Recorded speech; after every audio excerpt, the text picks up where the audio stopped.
All right, guys, this week on the Summit, we have an exciting week. We're going to talk about all the great title matches, but we also are going to go over the matches we missed because, we decided not to do it last week. It's not my fault, I swear.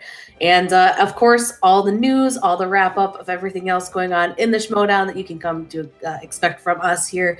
And let's go. It's going to be a busy week.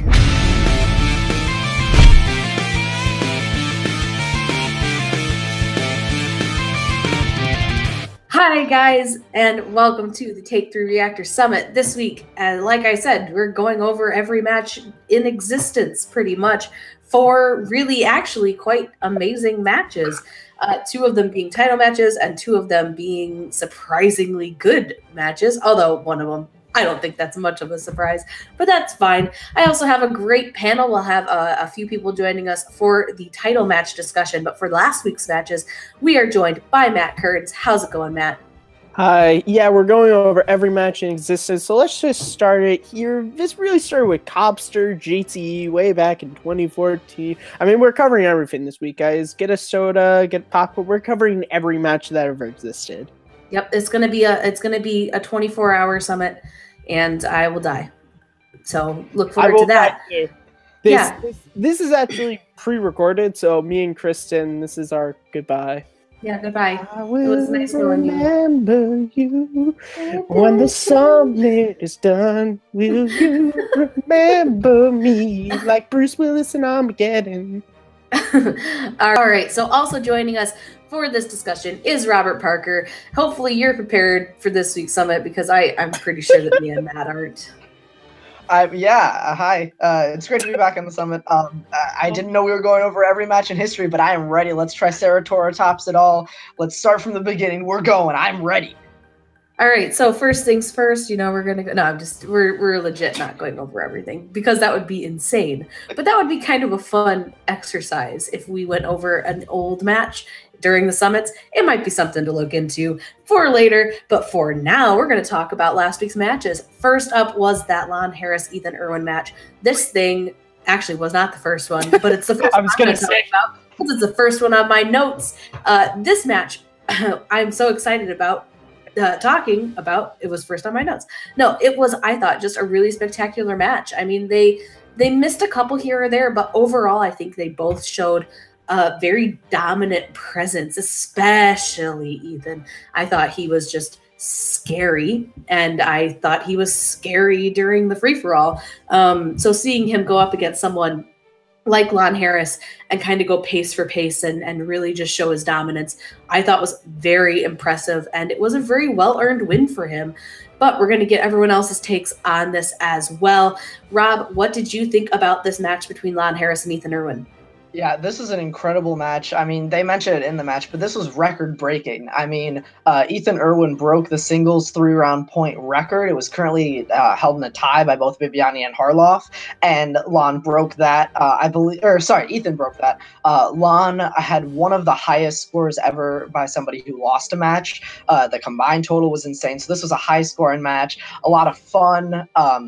This was just a great match to watch, just all through and through, from the beginning, from the entrances, all the way to the end in the post-match interviews. This is just an amazing match. I loved the trivia aspect, and I loved how we got to see both a little bit more of Ethan's personality and the continuation of Lon's sort of character, which is really interesting and really fun to watch as well. Definitely. And I do think bringing up like the characterization of Lon is very important because he is bringing a whole new level of, I would say, heel to the league, this kind of intelligent, master heel who's bringing in others into his faction. Like, I feel like he's like the evil genius sitting in his chair, swiveling around, petting a cat. I feel like that's like him, But Matt, I know you had a couple things to say about this match, so why don't you share your thoughts about it with the rest of us? Well, first I'll just jump off your point about Lon and his new sort of style of heel. I really like that because I think Tom Dagnino has the quick talking, talkative heel, down pat, whereas Lon is the more methodical, more his heelness is not straight up. Guys when Roca was a heel, the Patriots, Tom, they're straight up they're here. Whereas Lonnie's like, you really pay attention. Like, poor Cody. What's happening to our sweet little Spider-Man over there? I don't know. You know, I really did enjoy this match, but I think, and this is just me, I think this is where the Schmoedown for me is more of the storylines than the trivia. And I think the problem is right now, Ethan and Lon are just, and I had the same thing with Bibiani and Draco, where it's just they're too new, where I felt like if this was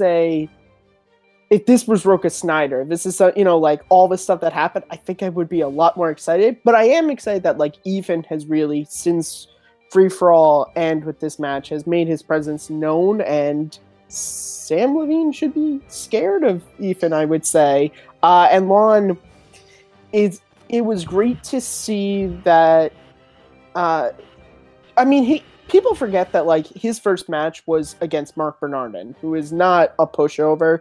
But it was nice that after, like, and I'm not saying Cody was a pushover, but, like, Cody hadn't played since 2014. And then, like, it was nice to see that, like, he wasn't just going, like, an easy route, trying to just play easy competitors because he's not that good at trivia. Like, he is really great at trivia. I just think for me, because these guys are too new, the storylines we're kind of just seeing the beginnings of the storylines. And I think this is the thing about this 2018 season is, we're starting new storylines since older storylines are dying, and I just don't like change. I just want the same storylines to keep going. But overall, it was a fantastic match. Let the past die, kill it if you have to. Okay, so the other thing we can talk about with this match was the cutscene with Brienne, and this actually will lead us into our next match discussion as well, because there was another Brienne cutscene at the beginning of the next match. Now, the one at the end, or at the beginning of the first match, was between Thad and Brienne, and it seemed like he was, you know, trying to pave some roads over and make new friends by giving her this free-for-all belt that he had made to commemorate her victory at the free-for-all. Maybe he was trying to persuade her to maybe rip up a contract that he may or may not have signed without reading the front of the page. You know, not her fault. He chose to be extremely entirely trusting. It's all fine, but it's interesting to see where the storyline is going. So we're going to shoot it over to Matt to see what his thoughts on this cutscene are. Listen, I loved Brienne before, but I'm loving her now even more because continue to do this to Thad. Just drag this on. You know why? How many times has Thad and his little book, his little contract screwed over some of our favorites? So many times, and I am so beyond happy that Tad over there didn't read a contract through all the way. And now he's trying to buy Brienne with a shiny belt, and he's trying to make amends and everything. And I love Brienne that she's sticking with that contract. She's sticking with it. It makes me so happy because it's like, it's nice to see semi-evil people, because I'm not saying Thad's totally evil, but semi-evil people get their comeuppance. And I mean, just like, how silly does Thad look now? He should really just drop this whole contract thing. And I will say it every week we talk about Brienne, this contract. Thank God when we hit the right amount of Patreons, we will finally get Dagnino as commish. And you know what? He's probably going to have his own contract, and he's going to kick Tad out of there anyway. So we'll just have Dagnino for who knows how long. But thank you, Brienne, for making this happen. Well, it won't happen unless Patreon gets enough people supporting it. So let's hope that either does or does not happen, depending on your outlook of that contract.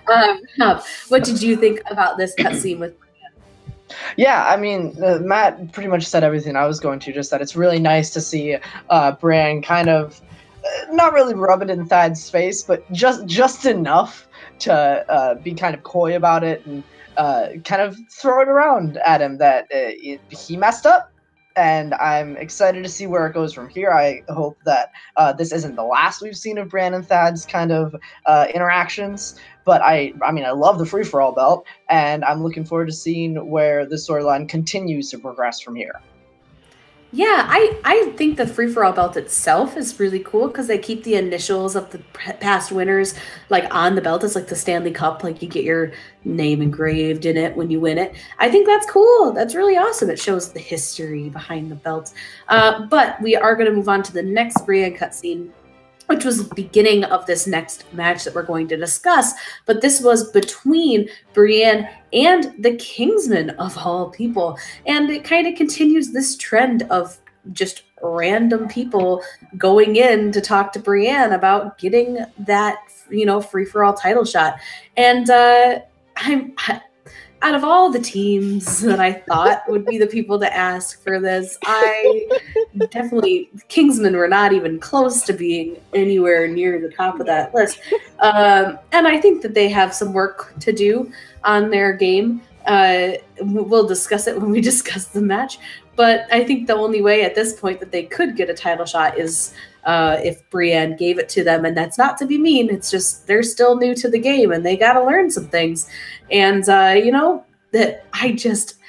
it was a fun cutscene. I think that they bring a good energy to their interactions, the Kingsmen do. And I think Brienne also gives a good energy when she's denying people flat out because she's very she doesn't necessarily say well, in this time she did very much say no, but she also just kind of smiles and nods and then okay, go play somewhere else, kids. I think it's very funny the way she's interacting with these people who come in and are just laying all this at her. And so I think these are fun.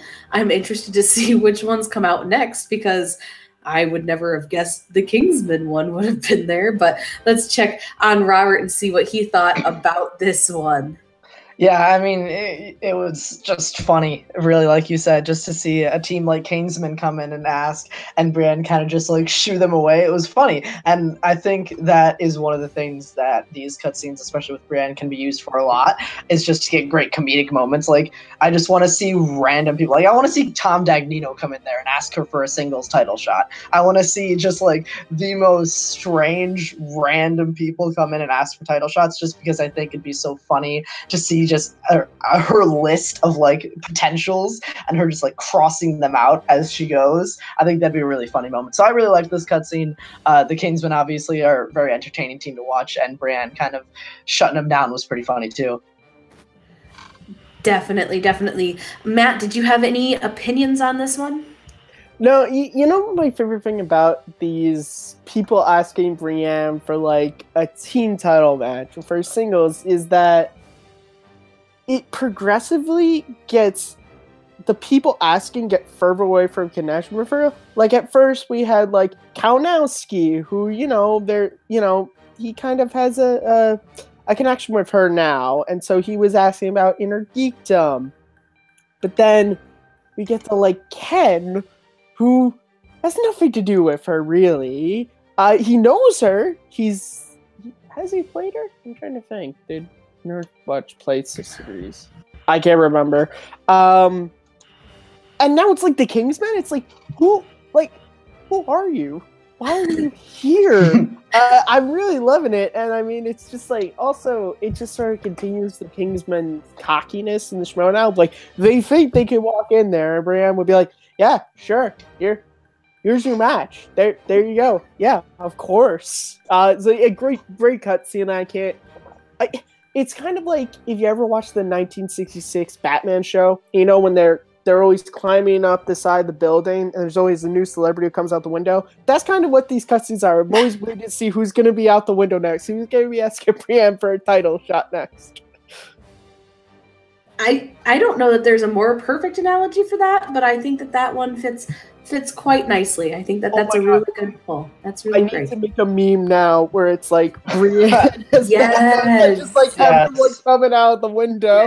Yeah, absolutely. I think that's the only thing you should be doing right now. Kingsman versus the Wild Berries. Now, any match with the Wild Berries is automatically an interesting match, I feel like.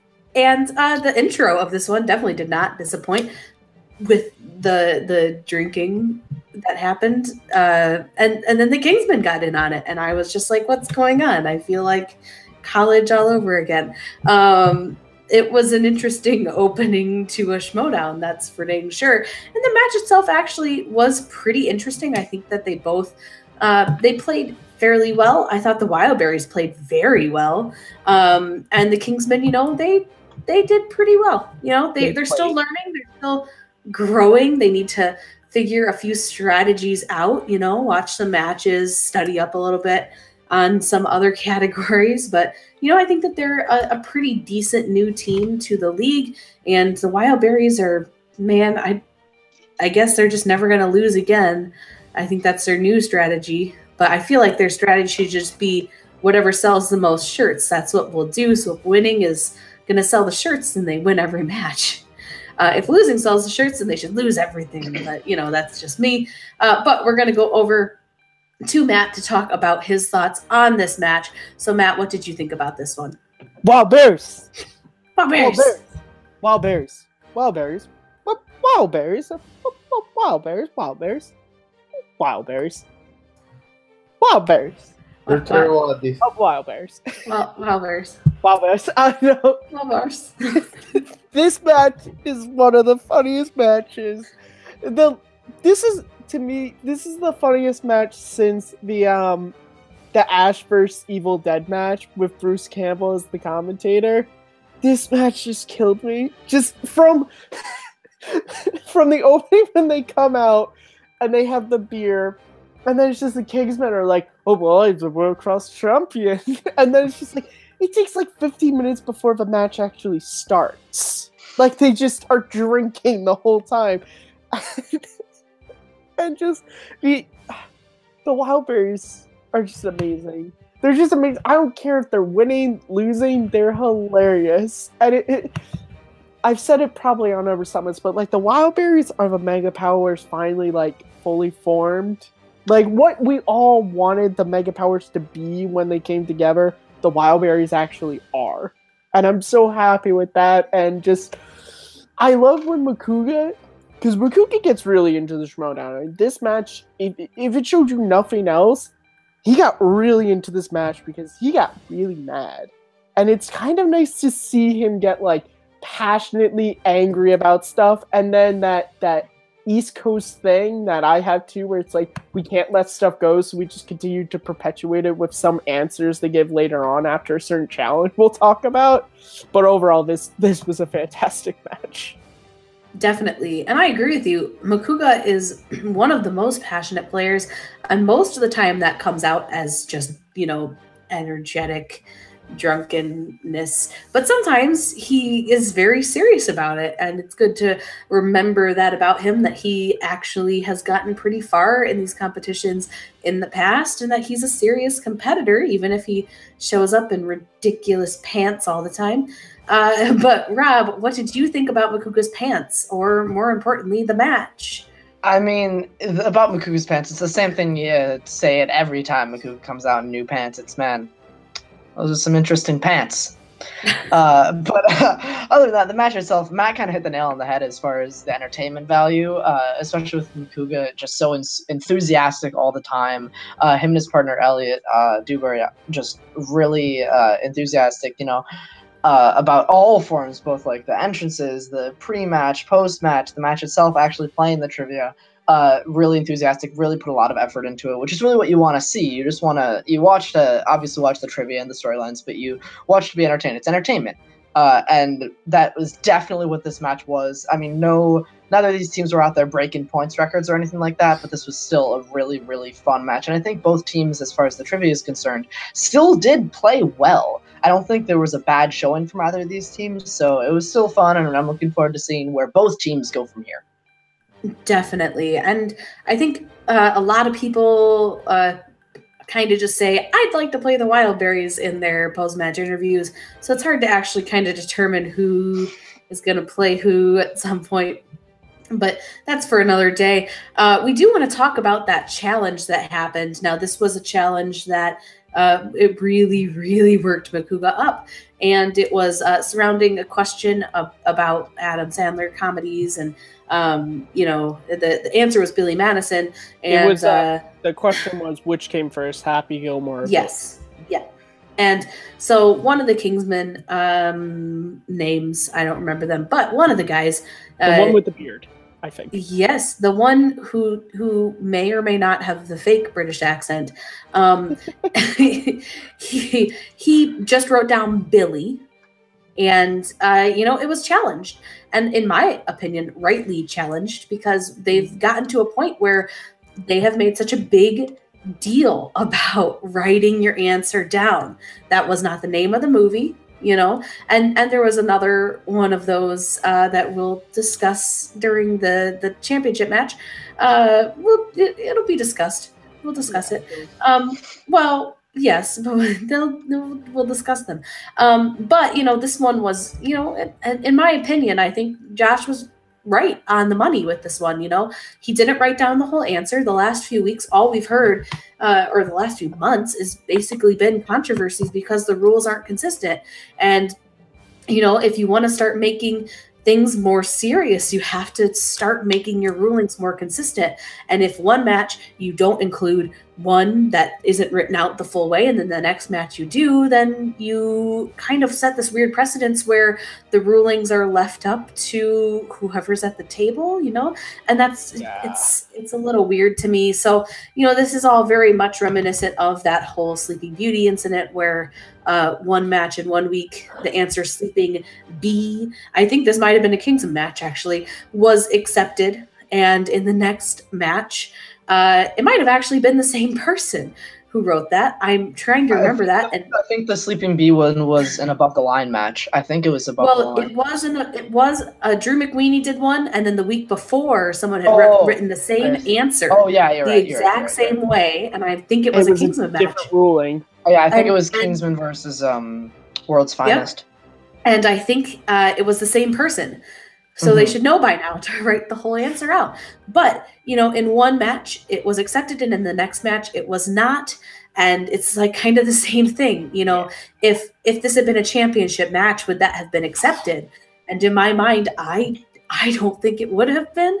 But I guess you never know. I just want to hear what everyone else thinks about this, because I feel like my point is pretty clear that it should not have been a point. But Robert, what did you think about this challenge, and where do you kind of stand on, what the ruling was? Yeah, it's interesting. I completely agree with you as far as things need to be made extremely consistent one way or the other. This particular question, I think the way the question was worded, I actually think Billy was acceptable because it was a very specific either or. It was which movie was released first, Happy Gilmore or Billy Madison. If he had said like Big Daddy or something like that, obviously that would have been incorrect. But because it was such a specific one movie or the other, you had to write down one of the two, I think, and the titles are so very different. I think just writing Billy would have been acceptable in my point of view, just because it wasn't like which Adam Sandler movie was from whatever year Billy Madison was, 95, I think. And then if he had just written Billy, then yeah, that would have been incorrect. But if it's an either or, I think just accepting enough of the partial answer is good enough, in my opinion. Yeah, and I understand that, and I understand why they made that ruling, because they gave that out. But I just, in my opinion, I think that when you go against the if you're going to try and make the rules a little more standard so they're easier to follow, then when you go against them in any way, it creates a weird, it's a little like a teeter-tottery, like one's at some point it's even, and then all of a sudden you start tipping to one side because the rulings start going there and you aren't sure where you sit anymore. But Matt, let's find out what you think about this ruling, and if you disagree with either myself or Robert here. I understand sort of like what Rob is saying, but I'm more with you, Kristen, where I think Billy was a wrong answer. Billy Madison, I mean, even to the fact where going off of Rob saying, it's like they literally gave you the full answer. They gave you Billy Madison and you wrote Billy. And I think we're seeing this more and more. When we talk about the next team match we talk about, we're going to certainly get into this. And I think it's just this issue of, as the Schmoedown gets bigger, And as you know, it's not 2014. It's not even the beginning of 2016, where like in the beginning of 2016, it's kind of okay that things were sort of fluid because we were sort of just grounding ourselves, trying to figure out what the Collider era was going to be. We're pretty well established in what the Collider era is, and now we're growing it. And as you grow it and you add more people, so much so that you add more people that there are some matches where Harloff and Ellis aren't even at the table. And you have William Bibiani, you have Sam V. We need to have the rules be consistent. That way it doesn't matter who is on the table that week. We understand. My line of thought is the full... Now, there are small exceptions to my point here, which is like, I think the full title should always be the answer. Exceptions will be something like, from a series of movies, like, I don't think for Star Wars, you have to write out Star Wars Episode 5, The Empire Strikes Back. I think writing Empire Strikes Back, writing The Empire Strikes Back would be a fine answer. You don't have to, for stuff like that, but, like, you have to write out Billy Madison. And I think this is more just kind of, this was kind of the straw, and then in the next match, it kind of just, the straw got really, like, shoved through the Campbell's back, and it kind of broke me, where I'm like, we need the rules to be sad with all your contracts and everything. Why don't you write a rule book? And I love the Schmoedown. I want the Schmoedown to be better, and I think having consistent rules for stuff like this, that this is not a once thing. Like, this happens a lot where it's like, like, how the answer is written is accepted or not, and I don't want it to be left up to, well, who's ever at the table and decides at the time. That's what it is. I think it should be consistent, and I'm with Makuga, where it was a right challenge, and I'm also kind of with him where he was angry afterwards, and I think he was justified in that. Sorry for my rant, people. No, hey, that's perfectly fine. It just means we won't discuss it more than it needs to be discussed during the next match, which has a couple of these as well. But the point taken, and the thing that I think is it makes this a little more palatable to a lot of people, is that this answer would not have impacted the match either way. It was one point, and that 1 point would not have made the difference. It was 20-15 at the end of the day. If they had gotten the 1 point, it would have been 2016. Okay. All right. So, oh, well, or they did get the 1 point, so it would have been 2014. Doesn't really matter. They still won. So yeah. At the end of the day, if it had gone the other way and they had lost by a point, I think that maybe there would have happened before. It has happened. And that's the issue, is that it's like, in this match, it didn't matter. But what about the matches where that 1 point does make the difference? Yes, and that's kind of where more attention is drawn to these little things. But I feel like we need to keep having this discussion, because at some point, I think there do need to be set rules to this game, because I think there are rules, but there are not rules surrounding things like, the NFL. Everyone knows the rules of football, but then they have all these little rules that not everyone knows about, and the players know about it. Mm-hmm. And the players know, I can do this, but I cannot do this. And, they sometimes play by those rules, unless they push their luck and hope to get away with something. And if the Schmoedown wants to do the same thing, that's, I feel like, how it should go. You have your set rules. If a competitor wants to push the limits and try and get away with it, you might get flagged on it. But, and as a hockey fan, when I watch the Rangers play the Islanders, it doesn't matter who they're playing. The rules are set. It doesn't matter who's refereeing that hockey game. It does. Well, but again, there are some things that are fluid, and it becomes case by case. Like, sometimes there are challenges that come down to how the question was written.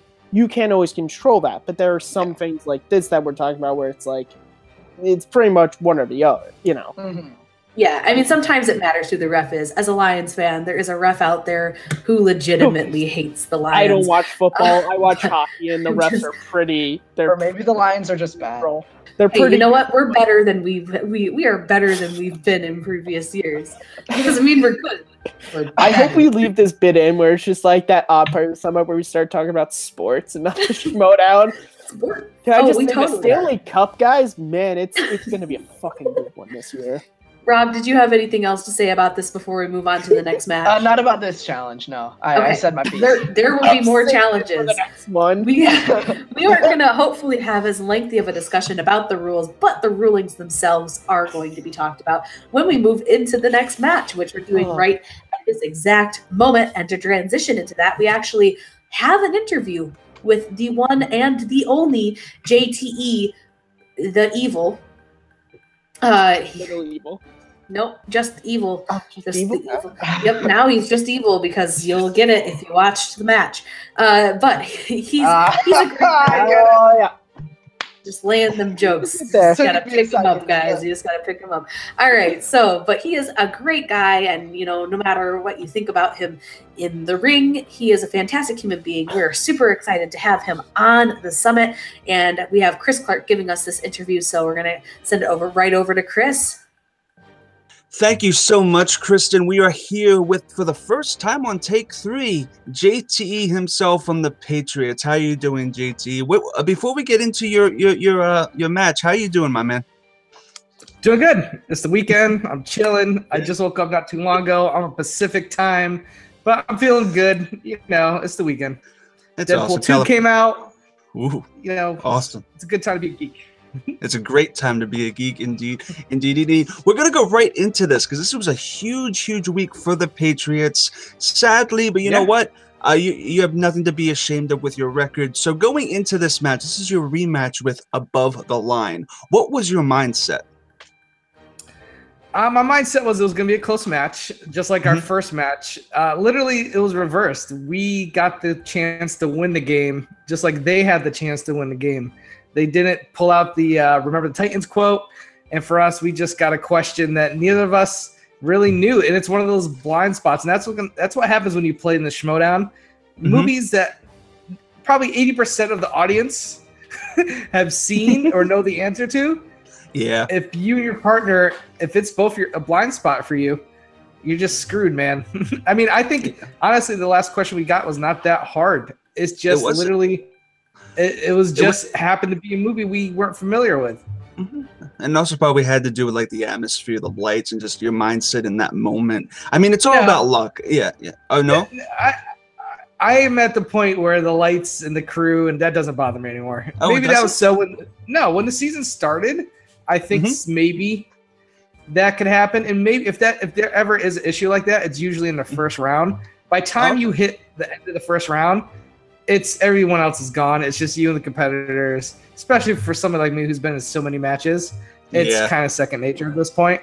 But if you're new to the Schmoedown, you never fought before, then I could totally understand if you had that moment where you're just like, I can't remember the words. What's happening? But at this point, it's kind of like I've done it so many times. It's not an issue. Yeah. I mean, that's an interesting viewpoint that you brought up. That's fantastic. So going into the actual match itself, what do you the round one ended in a tie, 10-10. Yeah. What do you have any regrets about round one and your performance? What did you think about round one? No, I felt pretty good. I think the only one that bothered me was the Big Trouble in Little China. Yeah, I forgot with the little. Yeah. And that to me, like, again, it wasn't so much the lights or like the crowd. It is the fact that you just kind of got to warm up. Anytime you play a sport like basketball or football, you get about 30 minutes to an hour to like shoot some hoops and throw some balls. For me, the first round is just kind of like a warm-up round almost, because they are the easier questions most of the time. And it's just kind of getting your brain activity going. So for me, the first round, I was pretty happy with it. I was happy we ended with a tie. I got a couple that Drew missed. Drew got a couple that I missed. Same thing with Sam and Jeff. So overall, it's really just like a jog. It's like, let's get ready for these next few rounds, because that's when it gets serious. It does. What are your thoughts before we move on to round two, the elephant in the room, Jeff's failed challenge with The Thing? What were your thoughts with that challenge and the failure of it? Yeah, I've never ever heard anybody call. Have you ever seen John Carpenter's Thing? Like it's a thing. It's not like, it's weird, because if you said the Terminator, I would almost be okay with that, because like not everyone calls it the Terminator. A lot of people just call it Terminator. for me though, John Carpenter is The Thing. It is a remake of a movie called The Thing. But at the same time, I can't be completely mad about it. He knew the answer. At the end of the day, he knew the answer. So for me, it's a technicality. I don't know if I would have challenged, but Jeff seemed pretty dead set on it. And then, I'm not going to argue with him. Yeah, you could have taken advantage of that challenge later in the game, but we'll get to that. But going into round 2, you guys spun whatchamacallit? Drama. Yeah, you guys spun drama, and you guys actually debated it a long time. I'm curious, what was your did you guys feel uncomfortable with drama when you got it? I wanted to go with it. What? Yeah, I kind of fought that one. I wanted to stick with it mainly because there were about 3 or 4 other categories we weren't feeling great on that board, and I was like, listen, at the end of the day, if you land on something that's not one of those, I think you should take it. And I think Jeff was worried because it might be a little too broad, because drama is a huge net. And I said, well, at the same time, if you get a specific actor or character and they've been picked before, it's going to be a deeper dive into the filmography. So it was, Jeff was 100% on it. I kind of had to make the split decision at the end there. I was like, no, we're going to just keep it. I didn't want to test the wheel again and land on something that was worse. I felt good with dramas. I knew Jeff was good at dramas, and I was pretty happy with the outcome. Awesome, that is fantastic, Josh. But you know what? You guys actually came out on top with the actual round, because you guys got a steal off of Above the Line, ending with I think a 2-point lead. What was it? A 2-point lead. What do you? I guess you guys are really thankful for that, right? Yeah, it felt good. I felt really good afterwards. Anytime you're in the lead, you feel better than when you're behind. But again, I know this game enough to know it really comes down to the 3rd or the 5th final round in these matches. So, but it was a good game. I mean, I honestly believe we're 2 of the best teams in this league, and I think we showed it in that round. 110%, because if this was a 3-round game, they would have been in serious trouble. So there's not a lot to talk about with the betting round. You both got it, and nothing really changed with it. Jeff did come in clutch. What are your thoughts on the speed round? The speed round or the writing round? I'm sorry, which one? We're gonna. I mean, if there's anything to talk about with the betting round, it really was just like a one and done. Yeah, but the betting round was Jeff. He knew it right away. I didn't even have to think about it, so that helped me out. I was hoping they didn't get it, and they got. Did they get it? I don't think they did. Did they? I think they did. They both got it. I think they both did. It. Okay. Yeah, and nothing changed. It was like you both bet 3 points, I think, right? Yep. Correct. Yeah. So and nothing really changed about that. But in the speed round, Jeff did come in clutch. What are your thoughts on the speed round? And I know you didn't get any, but thoughts on like the monster that is Sam Levine at the speed round? Yeah, he. I think that's their strongest category because of how quick Sam is. I think I knew every single answer. I just was not able to check in fast enough. I think if you watch the video, we almost every time all 4 of us hit that buzzer, and for some reason Sam's just faster than the rest of us. That's what's frustrating, is when you know the answer and you're listening so hard because you don't want to buzz in too early. And there's a few times where Sam buzzed in a little bit earlier, and I was like, "Damn, all right, good job." I mean, listen, you can't argue with them. That used to be our round. We used to be so good at that round, but Sam is he's a quick little guy. Yeah, you can't deny it. He's a champion for a reason. So what we're gonna go into is actually the final round, where you guys where it was tit for tat, and you guys couldn't pull that last question. I'm gonna let you go here. What are your thoughts on the round, your mindset in this round, and how you felt when you sadly lost? I mean, I was feeling good. Like, we both got our single questions, which to me is the hardest because we can't help each other. So once we both got our questions, going into the last question, I was like, odds are we're going to win this freaking thing, because me and Jeff combined, there's not too many holes in our repertoire.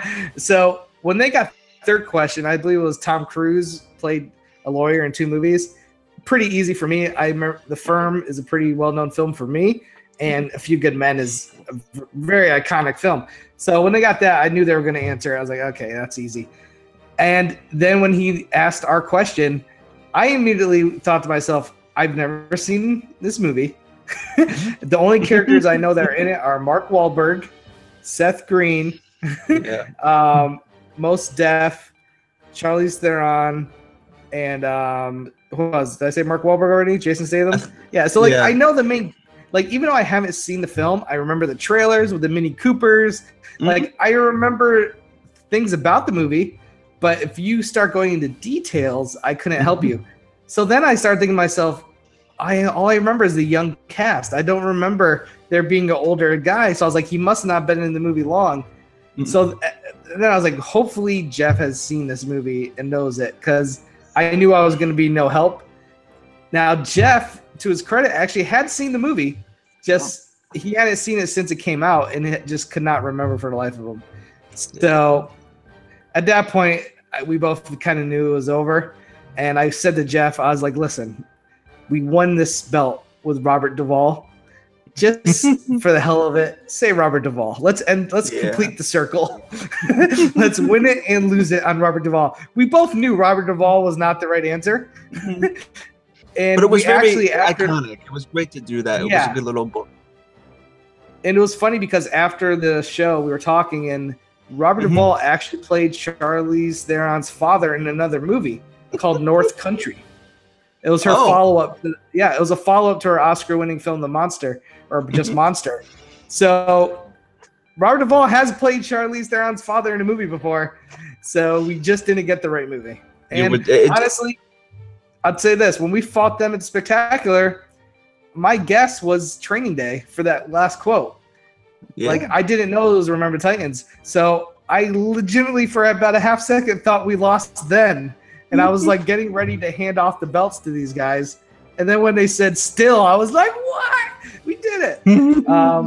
I understand how hard it is to have the game in your lap on the last question. I mean, I'm sure Drew and Sam felt the same way me and Jeff felt. They were like, we're going to nail this 5-pointer. They didn't get it. And now we are in the same exact predicament. We both thought we were going to get this. And it was just a movie that, like, they hadn't seen Remember the Titans. We had not seen Italian Job in a long time or at all. Yeah, that's a Schmoedown. It's a luck to draw. It's luck. It's all luck. Well, it's not all luck, but I mean, it's just in that moment, it was luck. And you know what? It is what it is. That is life. But you should not be ashamed of your record. You're 9 with only 1 loss. That's ridiculous and amazing. So, but you got to listen. Yeah, we went a year and a half. Okay, a year and a half. The second somebody comes close to that, I'll be shocked. I don't know if it'll ever happen. Yeah, I don't know if it will happen. As long as we're around. Yeah, but you know what? We're going to go right into this post-match where you were challenged by Above the Line into an Iron Man match. You guys automatically, obviously, would have gotten the revenge, the rematch. What are you confident in this match? And I'm curious, what's going to happen if maybe you guys lose? I feel pretty good. Yeah. I mean, listen, 30 minutes, that's a lot of questions. Part of me would like it to be another regular championship match because we both won one of those. Yeah. We both won on the last question or lost on the last question. So part of me kind of wishes it was just a standard 5-round match. Yeah. Let's get a best of 3 because this is something neither team has ever competed in before. It's going to be different, and it is for the title.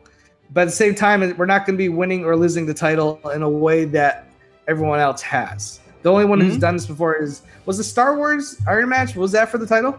That was for the title. That's, I think, because that's where Sam retained the title from Ken. Yeah.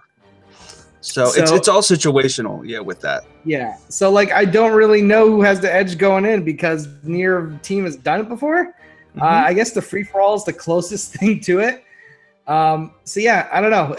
I'm excited for it just because I've never competed in one of those matches before. But at the same time, like, I would love to play him again in a standard 5-round match, only just because we both lost and won one.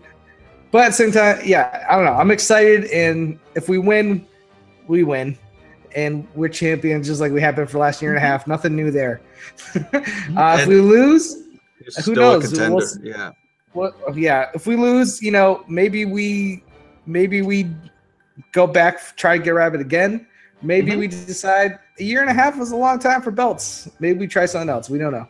That'd be cool. That'd be really cool. So I'm just we're on the home stretch. I'm just gonna ask you just a general question about what are your thoughts about the Den moving forward, and your thoughts about Mark Donica, because I don't recall, I could be mistaken, but I don't really recall you being on screen with Mark as much as the others. What are your thoughts on Mark and his performance moving forward as well in the Den, and just general thoughts on that and the camaraderie, because you guys seem to still be a family.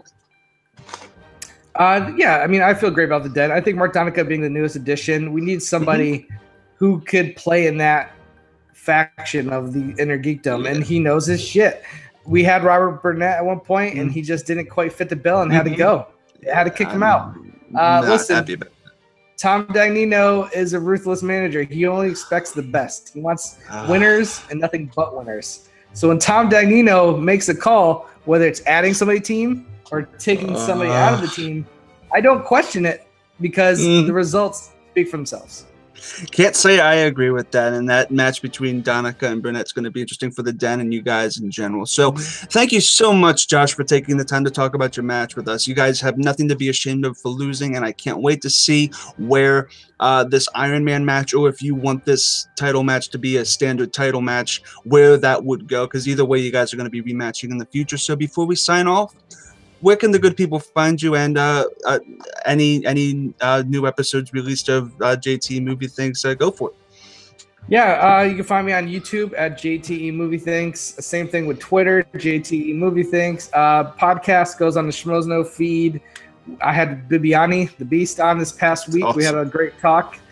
And then, yeah, my YouTube channel, I just released like a Han Solo review. I released a review for Deadpool, spoiler review for Deadpool.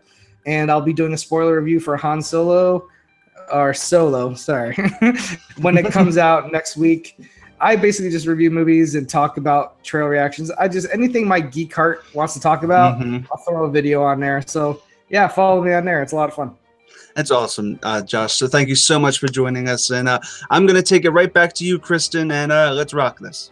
All right, Chris, thank you so much for that interview with JTE. It was really great, and we love having guests on the show. And I said we were going to have more guests in our panel, but you know what? I lie sometimes. So, oops. Hopefully, we'll get some. The rules of the summit are pretty fluid. It's accurate, but hopefully we might get a few people to record their thoughts on the title matches, and so maybe we'll get some of those in the summit, and we can just cut them in. We won't, says Abe. Abe's like, I don't want work. The voice of God. We won't. I'm the creator of a television show. Who was that? All right. So moving into this title match, this was a spectacular match. One of the best title matches. No, it wasn't that spectacular, Kristen.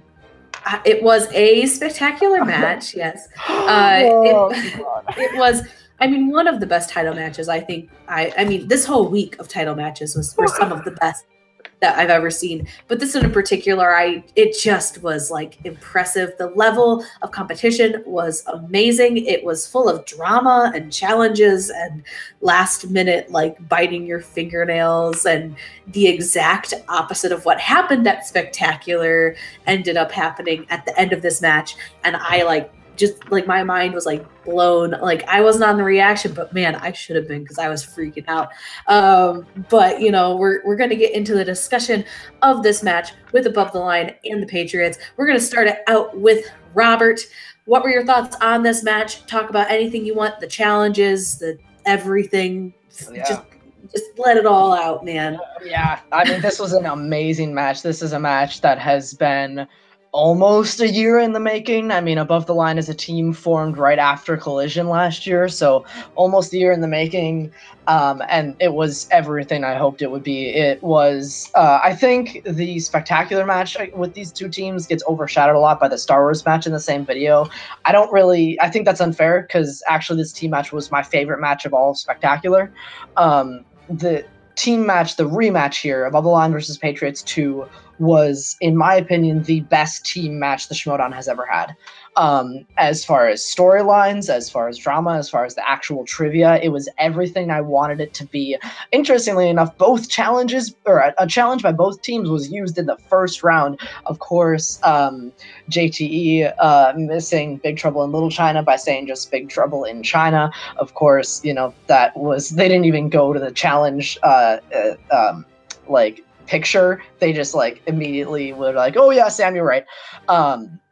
And then, of course, on the same question, a challenge used by the Patriots, challenging Drew McReaney's The Thing when he just wrote down Thing. That one is a little bit more interesting, a little bit more complicated, because there has been precedent for, if there's not a movie called Thing, there's been precedent in this run, and we've seen it in the past as far as answers still being accepted. So it's a little bit interesting on how that challenge was able to go out. You saw Snyder get upset in like the next question about how that didn't go his way. But overall, this was an amazing, amazing match. Round 2 was great. Round 3 was great. I thought Snyder doing the fake out in the betting round, that was, a lot of competitors do fake outs, and that was the best one I've ever seen. It came down to the end. Robert Duvall was the guest, and this was just an amazing match. Yeah, definitely. I mean, I agree with you 100%. I think, especially with that challenge, I think there has been precedent for that. You know, it's an article. I mean, for the most part, like if someone writes down, you know, like I can't think of something, but if someone wrote down The Lion King, it's not going to be counted wrong, right? Like Following versus The Following, like those are two very different movies, right? But because there's two movies, it's right. There's only one The Thing. There's only one The Lion King, right? But if I write down Lion King, I'm going to get it right, even though I didn't technically get the full title. And I think that that's kind of where the distinction is, and I'm fine with that distinction. It's still kind of a little like iffy for me, but you know, at some point it's like, it's just I think that's, you know, as long as there's no other movie with that same title, I you know, I think that's fine. But Matt might have another opinion on that and the match itself. So Matt, why don't you let us know what your thoughts about this one were? This was a great title match. Listen, I was upset Patriots lost. I wanted to see him keep going. Like, I'm that where I wanted to see him keep going. I give it up to Above the Line for winning. But yeah, here's my thing, and maybe I'm wrong about this, and I'm not, because I don't compete in the Schmoedown. I just watch it. But their reasoning for the reason why Thing could be accepted and Big Trouble in China couldn't is because there's no movie called Thing. I even looked it up on IMDb. There's no movie Thing. You know what else I looked up on IMDb? There's no movie called Big Trouble in China.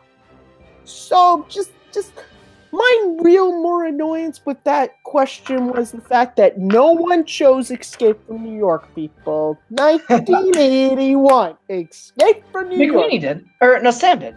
Sam did. Did he? Yeah, he did. Because he had Escape from NY.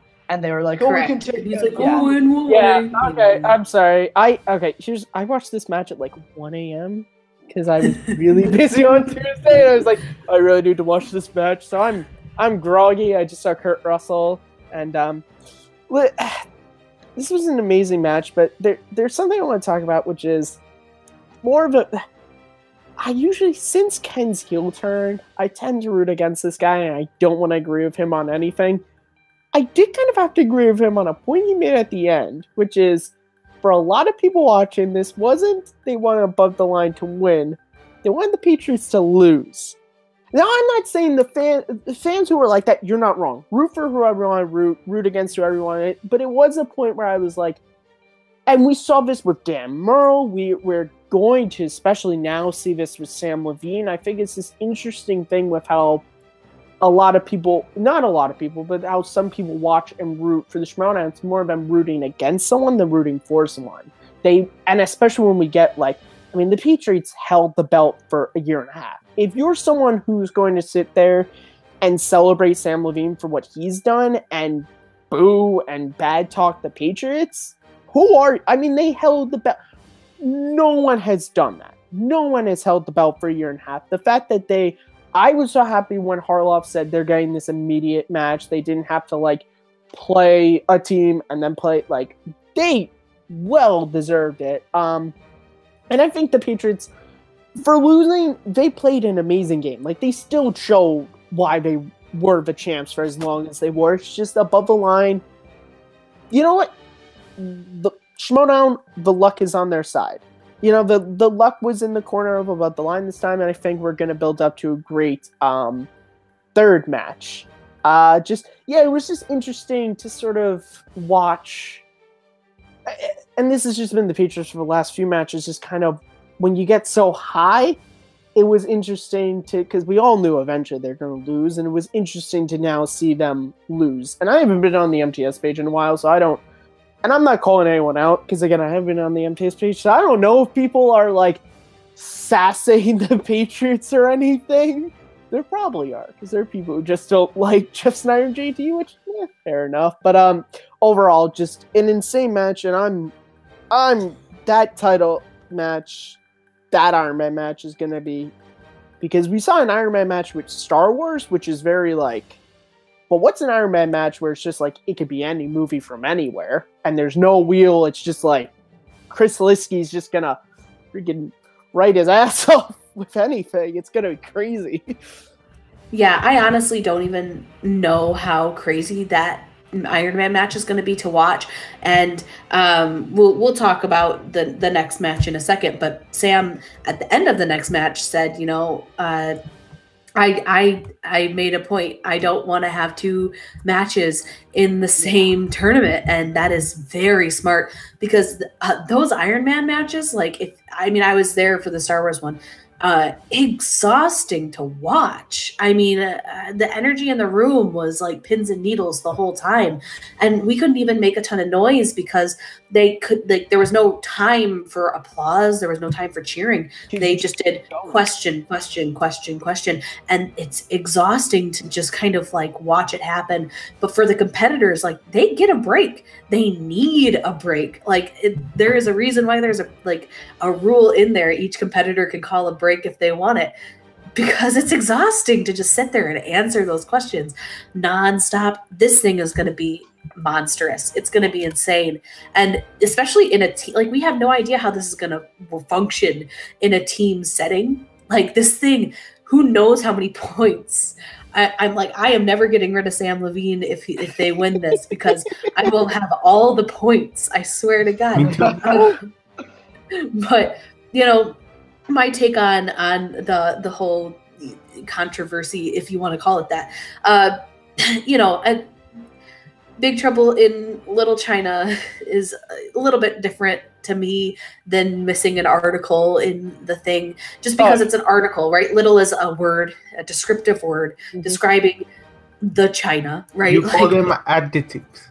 Yes, correct. Thank you, God. Thank you, Abe. God. You know, it's used to describe the word. It's not an article. You can kind of forget about articles sometimes, but that's a key point of the movie title for me. And so if you're leaving that out, you're not technically answering the whole movie. And JTE knew that. That's the thing that kind of gets me, is he knew what that movie was, and he just didn't write it down. But you know what? I think that this is one of those things where the Patriots fought so hard against Top 10 when Roca knew the name of the movie and he said it out loud first and didn't have it written down. He had the J and the F fairly visible and then squiggles afterwards. But you know, when you fight that hard on something and then go around and do something kind of similar where you say it out loud and very clearly know what the answer is, and then write something that isn't the answer on your board, that's where I'm kind of more okay with it, because they pushed so hard on that top 10 match for that. That's a top 10 fan right there. You're just like, you see, Roca's come back to bite you in the ass, Patriots. You know how it goes. No, I think it's more of, if you guys want to if you guys want to push for the consistency, or you want to push for having the correct answer written on your board as well as said, then you better, do what you preach. It's got to be a two-way street. It's got to be. Yeah, you have to follow through.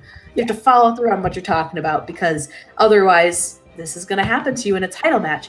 And the other thing is that these points either way would not have made the match. There was a 4-point difference at the end of the day. The other thing we didn't mention that will come into play in the next match is how dominant Sam was at that buzzer round in this match.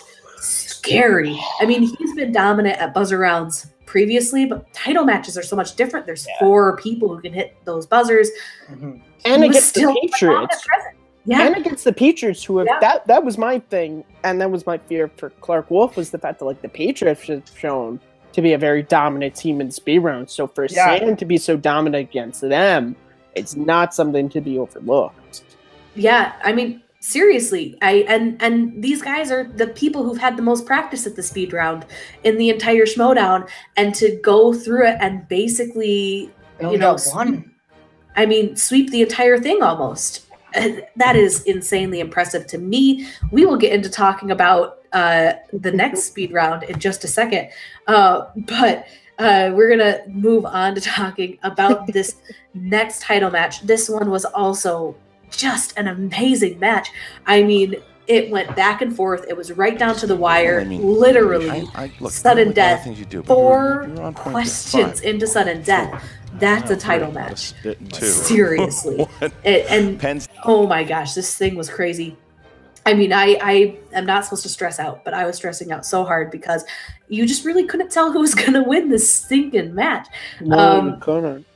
And Clark Wolf, I mean, seriously, she's come into a little bit of heat on some of the pages with some of the fans because they don't think she deserves this match. If this, the actual match didn't tell you how much she deserves to be in these kinds of matches, I don't know what will. Now, they both had fairly rough round 2s, and they had really terrible round 5s. But when you get 3 categories that you legitimately don't want in round 5, there's nothing you can do about that. Sam showed that himself. Neither of them got any points in round 5. And, it is what it is. But they still, both of them played a ridiculously good game. And I honestly don't know how that match could have been any better.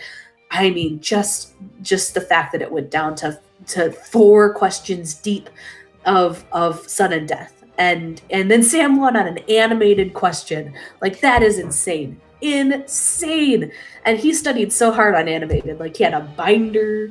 Like this, he deserves the win as much as I wanted Clark to win, because I think it is time to have not just a female champion, but like I feel like it's time to have, the females taken more seriously in this league, because outside of Clark, outside of Rachel, actually, I feel like the female presence in the league is not taken as seriously. And I hope that this is, one of those things that, helps to drive that forward a little bit more, because, there's a lot of females in the league who are all very, very talented, and they need their due as well. We're going to move it over to Matt. What did you think about this match? Let us know if there's anything in particular that you'd like to discuss about this one. And yeah.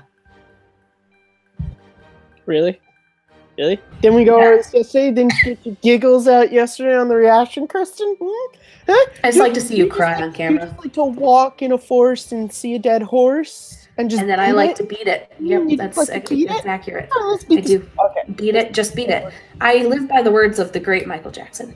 Yeah. Yeah. Well, whatever. Great singer, by the way. What?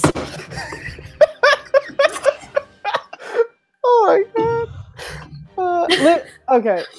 I said this yesterday on the React. This was a great title match, and I think there were so many interesting things where it really showed how like unpredictable the Schmoedown can be. Like round 5, who would have predicted that they would have just gotten categories that they didn't know? And I think that's just the thing of like, you either know this stuff or you don't. Like, you can't know anything.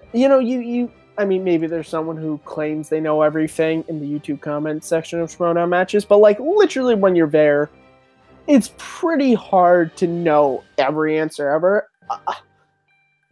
I want Clark to have that freaking belt because I think she's shown so many times that she's earned it. Like, she didn't, even like Emma giving her the #1 contenders match, it didn't feel like, oh, well, this person who's played like 3 matches and did okay. It's like this person who has, since 2016, has just been making strides for just, not just female competitors, just like competitors in general in the Collider era of what they can do. I just want her to have that belt. Team singles, I don't care. I just want her to have a freaking belt. And also, like Kristen's saying, just it's a very male-dominant world, the Schmoedown, and it's just like listen, there are so many amazing females that compete in the Schmoedown. Brand Chandler, who won Free for All, Stacey Howard, Gray Drake. There's been so many since 2014. Gray Drake competed in 2014. And it's just like, if Clark won yesterday, I felt like that would have been a great start to just Abe's mom too. That would have been a great start to just like the female movement in the Schmoedown, because we would have had Brianna and Clark, but Clark has nothing to be ashamed of. She fought. Okay, listen. It's really funny. It's really sort of for the fans who have been watching since Sam started the Schmoedown that he won on an anime question. If she was going to lose on an anime question, I'm glad she lost on the Krugs, which is like, who really wants to remember that movie? So overall, they're making a sequel. No, the sequel. He better be. I feel like at this point, trying to get in it. Overall, just it was. I actually think, and maybe it's just because I was a little bit more into this one, I think I liked this title match more than Above the Line Patriots from this week. Just, you know, this was more nail biting for me. You can literally watch me bite my nails on the reaction. Yeah, definitely check that out. We had a big panel. It was a stressful time for me for many reasons, mainly because I felt like I was herding little baby cats around. But, you know, that's fine. It's perfectly fine. It was a fun reaction. It really was. And you could watch Matt cry on camera, I think, potentially. But Rob, why don't you let us know what your thoughts on this match were, and you know, if there's anything that you'd like to discuss about anything that happened. There's a lot that happened in this match. Yeah. I mean, you all pretty much said it. Both competitors had a very good round 1, below average round 2s, and below average round 5s, but then went 4 questions deep into the speed round, and that is intensity, and that's what you want. That's just on the edge of your seat the entire time. You can't breathe if you think somebody's going to miss a question. It was a great match. Funny to see Sam win on an animated question, but of course, you know, this was Clark's second try at the singles title. She's obviously had the try at the team title in the past, so people who say she didn't deserve this are just wrong. She definitely has proved in the past and proved in this match why she deserves to be in top contention in the Schmoedown. And of course, you know, she also beat, back in 2016, she beat Sam for Rookie of the Year, which and in an actual Schmoedown, which I think is still interesting. This was a rematch, I think, unless I'm remembering wrong, but I'm pretty sure it was. Rematch. And I think this was definitely better than the first time they played. Both competitors elevated each other's games in all of the rounds. You could see it. There was a challenge in this match that Sam challenged in round 2 that I believe was under the War movies. Some question about why the characters were in court for a certain movie that I am blanking on why. That's so sorry. Yeah, there it is. Hands of Glory. 57. Yeah. Yep. Thanks God.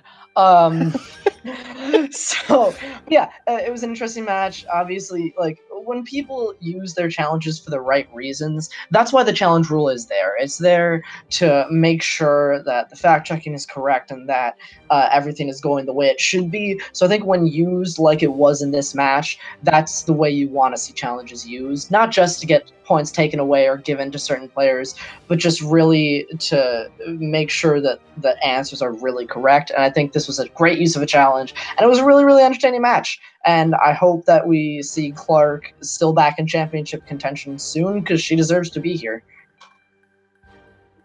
Yeah, for sure. And I do want to see Clark back. I think that she brings a great focus to her matches. That's nice to see. And I also really do enjoy, just in general, kind of the energy that she brings, because it's very different from a lot of other people's energy.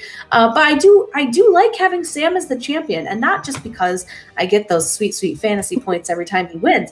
That's just a perk. I think that he's just a fun champion to have, and honestly, like, I think he brings a lot of dignity when he loses. Like, when he loses, or when he wins. I mean, when he wins over a competitor. Sorry, I'm just like. It's okay. We get what you're trying to say. Exactly. You can kind of see it in the last couple matches that he's won, like when he won against Rachel and when he won against Clark. Like, he knew he was going to win at that last question, and he really just you could see it on his face, and he wasn't like, yes, I won. He immediately was just like, darn, man, I wish that. He almost wishes that the other person would have gotten the point, because I think he legitimately wants everyone to play well. Like, that's what it seems like to me. He wants good competition. I think he's a different kind of champion from, like, the Patriots, or from, like, when Roka was the champ, like, where they are, I want to be the dominant one. I want to hold the belt for all time. Where Sam is very like, I want the best to come to me, and I'm kind of hoping that the best beat me. That way I can work back up to being the best. Like, I feel like Sam likes the challenge that the Schmoedown brings of getting a belt. I think that's what we've seen, is that he would be totally fine with losing the belt and having to play 3 more people to get back up there. Yeah, and maybe that's what it is. He likes the chase more than he likes the actual end result. But I just, it's been really interesting to see the way that he handles a victory, because it's, he does celebrate, obviously, but, the first thing he usually does is go over to his other competitor. Before he even thinks about celebrating, he goes over to the other competitor, says, really good job, gives them the hug, and just, gives them that moment. And then, then he celebrates and does his thing. But I just think it's an interesting take on what being a championship, or what being a champion looks like, in the league. We're going to switch it over to Malcolm, who's joining us for a discussion on the Sam Levine Clark Wolf match. Malcolm, what were your thoughts on this match, and was there anything that you'd like to discuss on it? Yeah, this match was pretty much a standard match. Was what I expected. Like, it was very tight, and I believe it was the first time that no competitors got any of their final round questions correct at all in a match. But it was a really good match, and it really went to a lot of sudden death at the end as well. Yeah, definitely. So, I mean, in general, I think that this match doesn't have a lot to discuss. There is one thing that we didn't mention during the previous match discussion, and that was during round 5, that Gilbert Grape question. The answer was Johnny Depp. He ended up saying, Gilbert Grape. There's a little bit of weirdness there in terms of he gave one answer and then gave another answer. He stopped him. So my take on it is, obviously, he stopped himself after he said the first answer. He gave himself a second and then said, "Wait, you were asking for the actor. Okay, so the answer is this." Like, I mean, and that's kind of where I would go with my answer for that. I can understand if someone has another opinion of that, but that actually was a game deciding answer, so it's kind of a little more important than maybe some other ones. But in terms of what I thought, he gave the one answer and then stopped himself. And they've had this in the past where someone is talking out loud and just thinking out loud, and they say something and then they say the answer, because you have to think sometimes, and sometimes you say it out loud. So in my mind, he was just kind of thinking, and then, oh wait, you're talking about the actor, that's this. You know, he obviously knew what the answer was. But I do want to just see what everyone else thinks about this in terms of our many discussions about rules. And, you know, we basically, this is just like the Summit rule edition. You know, we're just gonna create many discussions about rules every week. So I do want to get everyone else's take on this one and the rulings involved in it. Robert, what was your general thought about this? And do you think that this is, you know, kind of something that they should look at further in rulings, or is it kind of set standard? Yeah. I don't know if it's as much a problem with the ruling as that question was really confusing. I mean, we had the opportunity to read it on screen. Obviously, when they're playing this round, all they have to do is hear it and then be able to recognize. It was a little bit wordy as far as, oh, name the actor whose character was also in the name of the movie. Like, and it was also about an Oscar nomination from Leonardo DiCaprio. Like, it was just a very big question, not necessarily like the number of words, but in like the points that kept being asked. So it was a little bit of a misleading question. He still stopped himself, and, you know, Christian Harloff asked for his final answer. There's precedent for asking for a final answer. I was actually just rewatching Sam Levine versus Roca in the Ultimate Schmoedown today, and that happened with Lena Headey. John Roca was just thinking out loud and saying the name over and over, and Christian goes, "Stop, what's your final answer?" And then Roca answered. So this is not the first time we've seen oh, what is your final answer? That's not the first time we've seen it. It's happened before. I don't think it would have been game-changing, because I'm pretty sure Above the Line won by 4, and it was a 2-point question. I might have my numbers wrong, but I don't think it would have been game-changing. But had Snyder not used his challenge on The Thing, I think he would have had the opportunity to challenge on this question, and it might have been ruled the wrong way. Yeah, I mean, that's, I think, completely accurate. There is no question in my mind that if they hadn't already used their challenge, that this would have been something that they would have challenged. And they kind of shot themselves in the foot by being so dang picky Hindsight is early on in the match. I mean, yeah, like Matt said, hindsight is 2020. But, you know, like, round 1, question like 2, if you're going to be that picky and you don't get your challenge back, then at the end of the match, when something comes up, you're kind of screwed. So I think that's a great point. Malcolm, what did you think about this ruling here? Yeah, I mean, it was a fair ruling, because, I mean, now, if there was a real actor called Gilbert Grape out there, then I could understand him not giving Sam the point and not asking for the final answer, but because there actually isn't an actor called Gilbert Grape, I actually Googled it and found out. But that asking for the final answer is a fair point, because to make sure that Sam did actually correct the question in his head and came up with the answer, because it's not like he had time to continue to think, because he started to say Johnny Depp straight after he actually realised it was the actor that they're looking for. Yeah, and I think that, I mean, I love that you went and looked up if there was an actor called Johnny, or called Gilbert Grape. I think that's hilarious. But, you know, I do get your point, and we're going to shoot it over to Matt. Did you have any different thoughts, or kind of agreeing with everyone else? I think this one, it was a little... we've had this a couple times where it's kind of like you say something, you kind of stop yourself halfway through the answer, you do it, and they ask for your final... I think this is a lot... This is different from the... I'm not sure if it was the singles match for him, or Tom Dagnall, I feel like I was involved, like the Charlie's Angel question, where it was team against Shirewolves. He's, you know, he said Charlie's Angels, and they were like, "Is that your final answer?" And then, you know, he was able to like answer, because there is a movie, Charlie's Angels. I feel like this was different because it was like, there's not an actor, which if there was an actor called Gilbert Grape, where has that guy been, and why was he not in Gilbert Grape? But But I think this one is different because it was more kind of like you said, Kristen.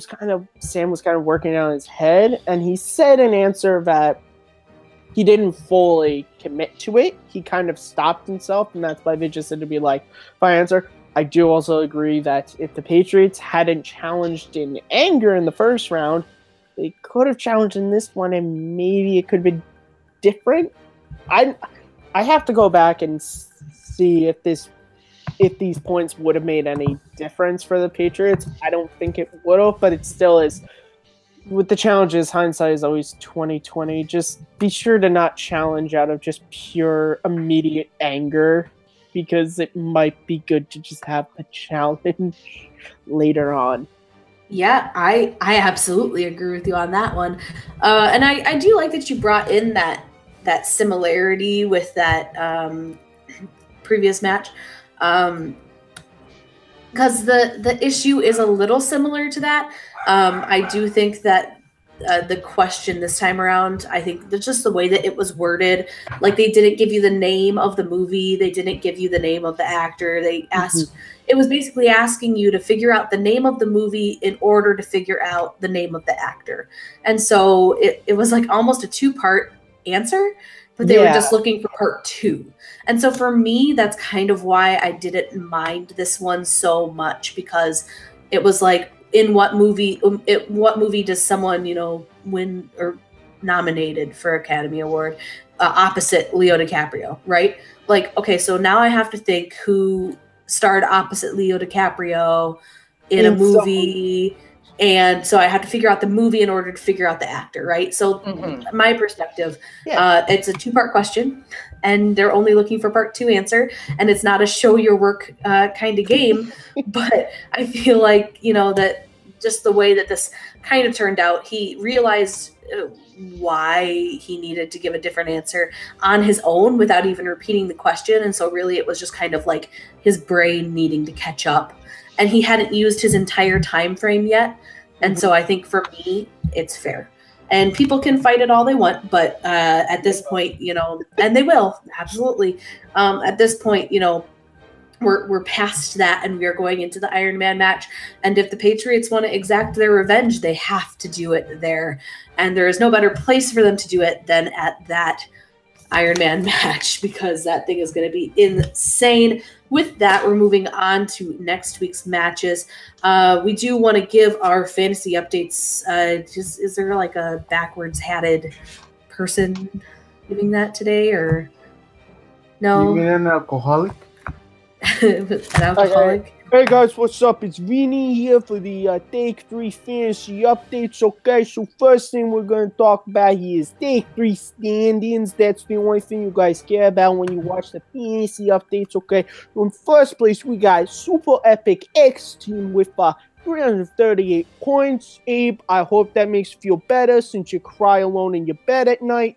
In second place, we got Team Quaggies with 319 points. Still don't know what a Quaggy is, but they apparently get points. In third place, we got Immortan Jen's Schmo Boys with 284 points. Good work there, Schmo Boys. In fourth place, we got the Penguins, Chrissy Clacky, with 232 points. In fifth place, we got Tiny Carrots with 202 points. Oh, man, that sucks. In sixth place, we got That Movie Geek with 140 points. And then in seventh place, the overall loser. He's just a loser. Even if he's winning this, he's a loser. Matt Doyoti Alliance with only 124 points. What shit team did you create? Okay, so that's the standings. Now, I can't believe this. Someone's traded, guys. Someone's traded. I mean, they got good teams, but they traded. So we got Abe with a Super Epic X Team. He has dropped Mr. Scott Mance, Mr. Access Hollywood, and he's picked up Emma Fife. Okay, now personally, I can't believe none of y'all didn't pick up Tom Dagnino. But okay, I guess Emma Fife's a good pickup. I don't know.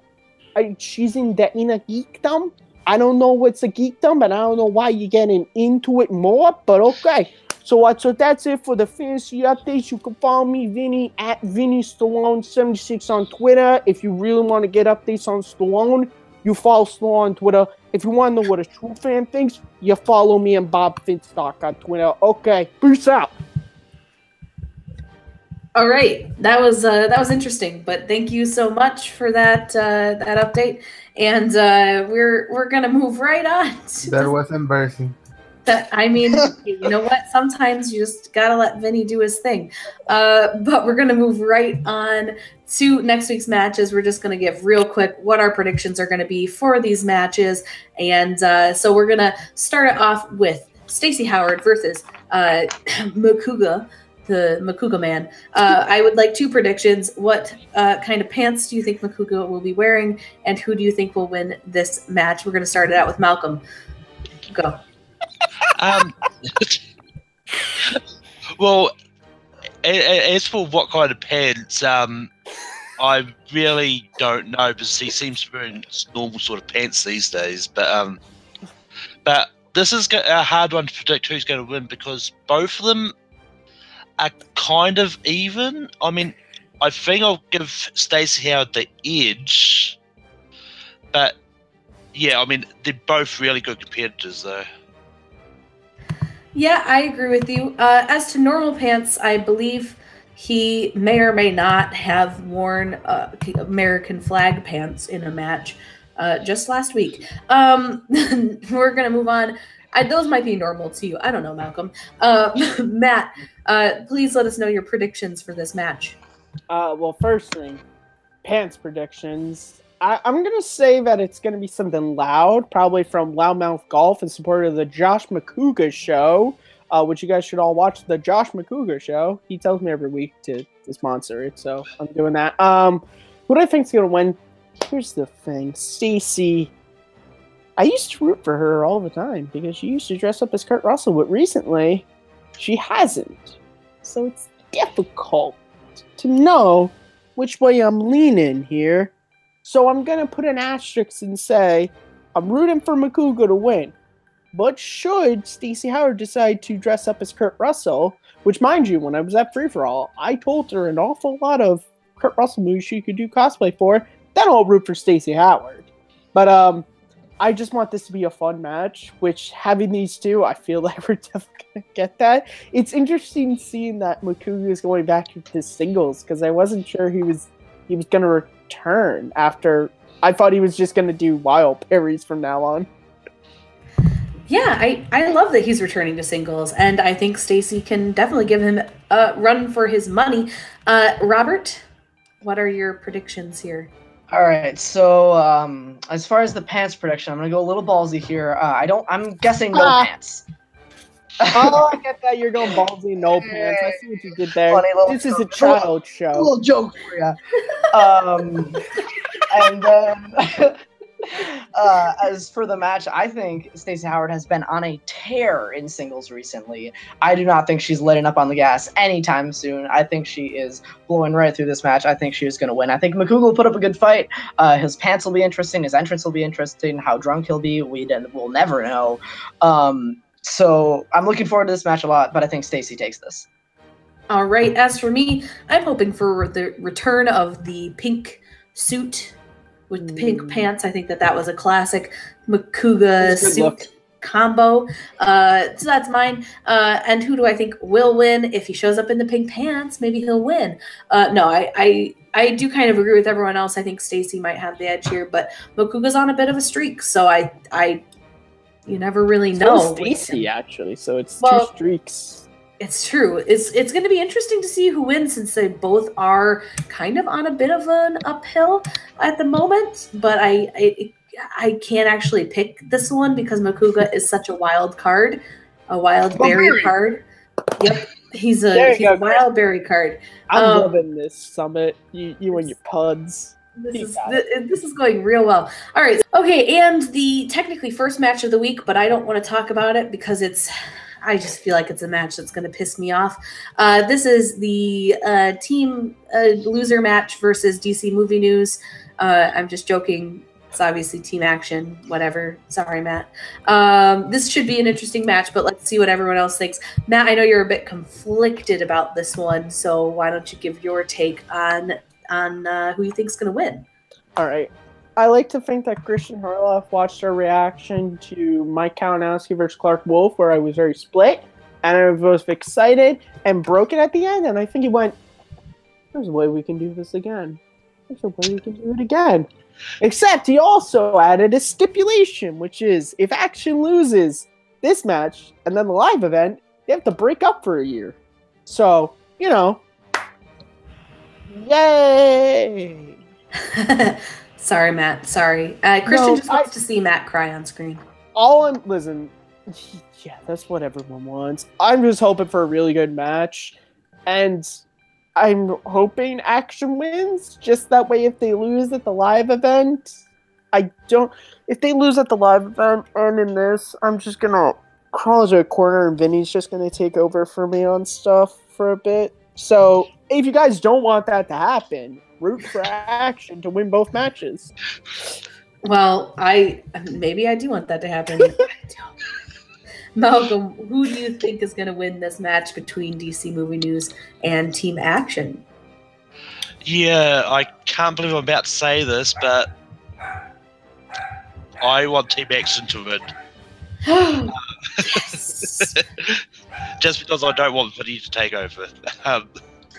But, this will be a good match. I mean, but the other thing is, I'm wondering if ends up going to be a swerve here, and we get a post-credit scene at the start of this match like that Mike decides he doesn't want to be part of Team Action, DC Movie News, and it's inadvertently, and one of the other members of the league ends up taking over. I know in the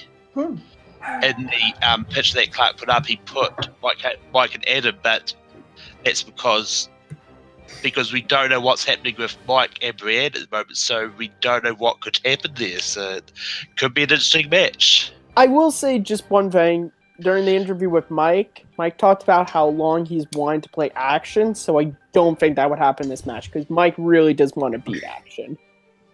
Well, we're going to find out, and it's only going to be a couple short days before we do find out. Rob, what is your prediction for this one? Yeah, this is an interesting one. These are two teams that we haven't seen play in teams in quite a while. I mean, Action since Spectacular, since the infamous Tackle. We've seen, obviously, Ben a little bit more, but he hasn't been doing too well in singles. He lost most recently to Andreyko. Obviously, Free For All was the last time that we saw the other one. And then... The God Killer? Yeah. And then DC Movie News we haven't seen since the Ultimate Schmoedown. So these are two teams that, as teams, I think are a little bit out of practice. Neither of them has played as teams this season yet, unless I'm forgetting a DC Movie News match, but I don't think so. This is going to be a really good match. My head says that I think Action will win, but I'm really rooting for DC Movie News. So I'm a little bit torn on this one, too. We'll see what happens. Definitely. DC Movie News played against Top That. You're right. Yeah, You're right. Same difference, honestly. Who I think is going to win versus who I want to win. I actually think Action's going to win this one. Do I want them to win? No, but that's fine. They're good guys. They can win one. I love the tone of Chris's voice. Is like, yeah, they can win this one. they can have one. You know what? And they can have this one, and then they won't win the next one. So how about that? If they win this one, I'm not happy if they lose, but at least if they lose the next one, I'm not losing them. That's true. That's true. Yeah, that's all that matters. What would the world be without Team Action? They're the Captain Hook to our Peter Pan. Now we're going to move on to the news of the week. There's not much news for the week, but Christian did announce the last two stipulation, or the last two? Are there three of them? Two more. There's 5. 2 more. Jeez, there's so many. Probably. Why are there so many of these?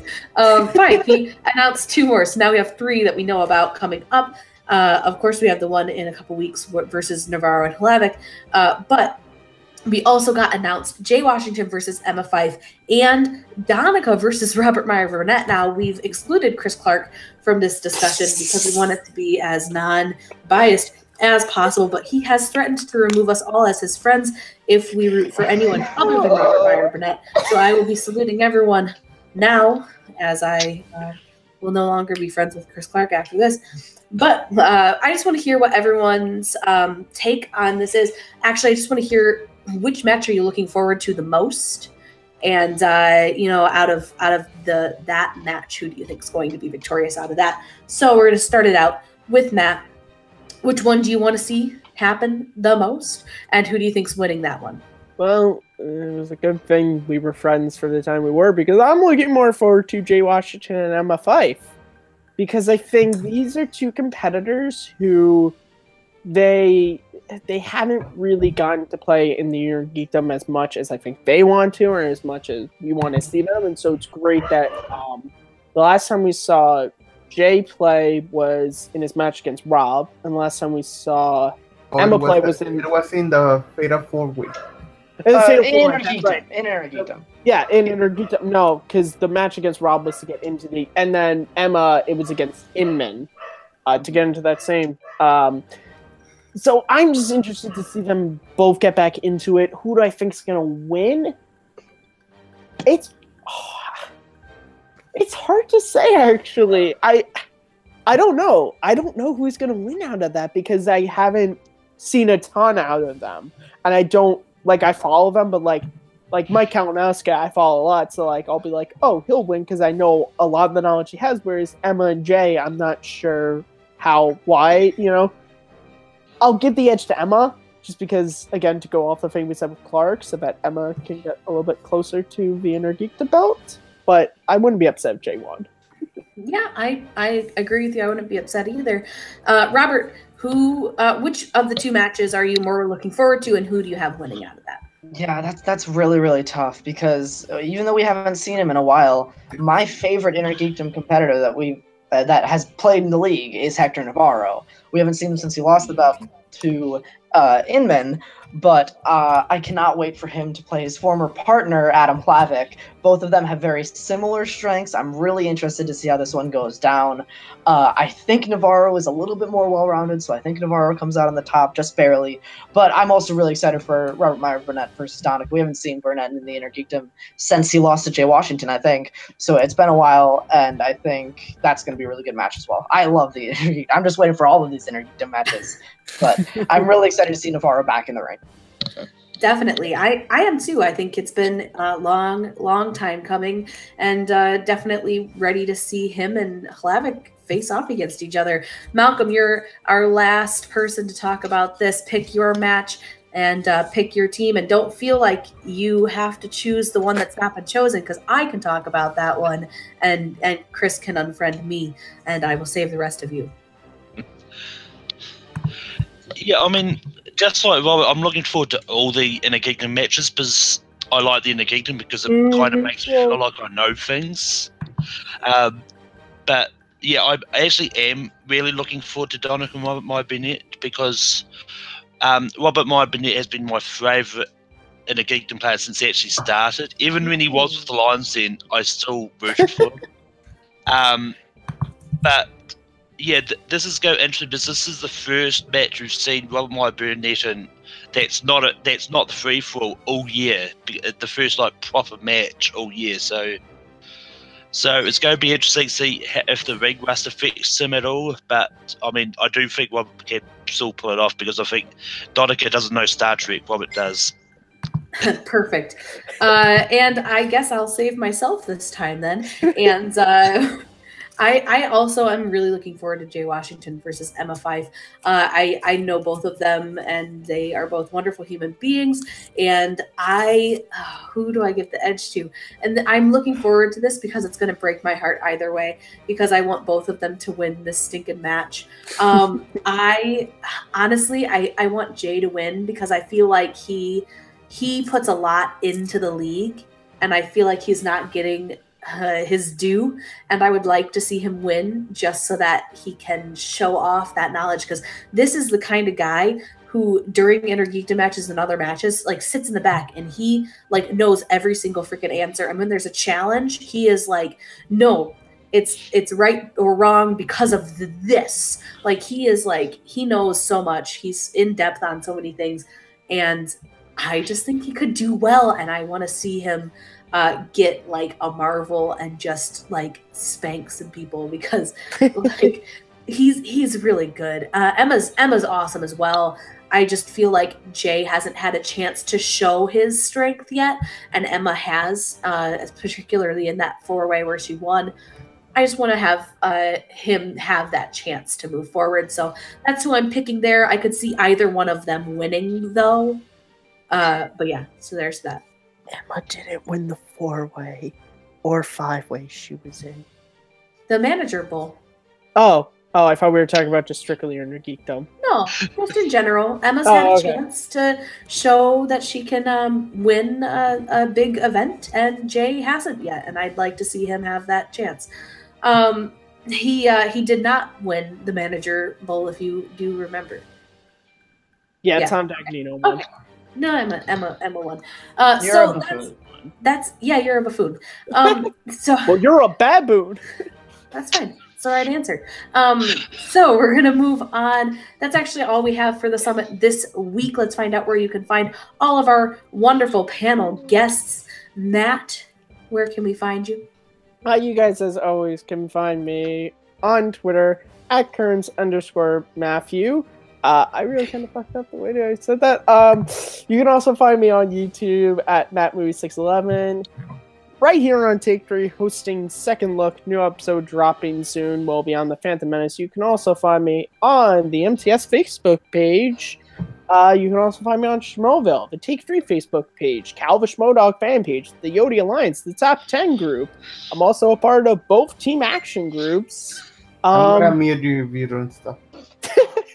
I'm also part of the Abe is Glorious fan group. That's a great group. It's a great group. It's wonderful. I'm just gonna keep making my outros longer each week. It's gonna be amazing. Perfect. Malcolm, where can we find you on the internet? You can find me popping up in the middle of summits on Take 3, but also hosting my own show starting at some sort. I don't actually know when yet, but that's coming up. But you can find me on my own channel, Malcolm's Mid-Earth Media, on Twitter, Letterboxd, and Stardust at Malcor, and competing on many different trivia leagues, whether it's real by movie games or multiplex entertainment. Just competing all over the trivia spectrum. Perfect. And last but not least, Robert Parker, where can we find you if we so desire? Absolutely. You can find me on Twitter at VinnyStallone76. You can find me on Twitter at RBRCPRKR98. That's my first and last name, no vowels plus a year. Twitter and Letterboxd at that handle. And then, of course, you can find me on various Take 3 things, whether they be Reactions, the newest episode of Suddenly Soundtracks, where Ellie from All the Belts and Chris and I talk about Newsies, and on various other things, Take 3. And then you can also see me maybe getting into small arguments on comments in the MTS Facebook page. Perfect.